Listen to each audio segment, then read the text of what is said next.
Sabi mo, mahal mo ang sarili mo, pero bakit ikaw mismo kinakalimutan mo yung sarili mo? Narito ang 5 signs na hindi pa buo ang self-love mo. Number 1, lagi mong inuuna ang iba kahit wasak ka na. Sinasabi mong okay lang kahit hindi naman talaga. Tinitiis mo ang mga tao kahit hindi ka naman pinipili. Hindi yan pagmamahal, pagtalikod yan sa sarili. Number 2, hindi mo kayang magsabi ng no. Lagi ka nag-a-adjust, nagpapaliwanag, pinoprotektahan mo pa yung mga taong hindi ka naman kayang proteksyonan. Number 3, pinapatahimik mo yung batang ikaw kahit nasasaktan pa rin. Sinasabi mong ang arte mo, overthinker ka, pero hindi yan arte. Sigaw yan ng batang ikaw na gustong yakapin.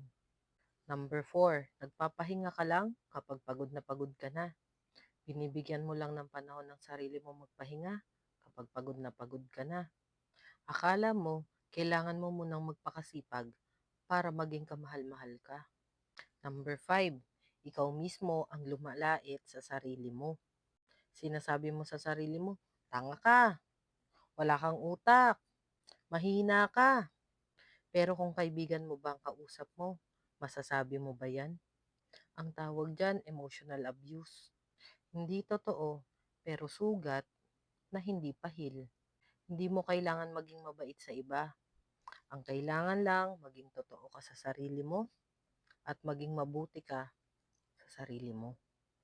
Kasi ang tunay na healing, nagsisimula sa pagmamahal na hindi mo kailangan hingiin sa iba.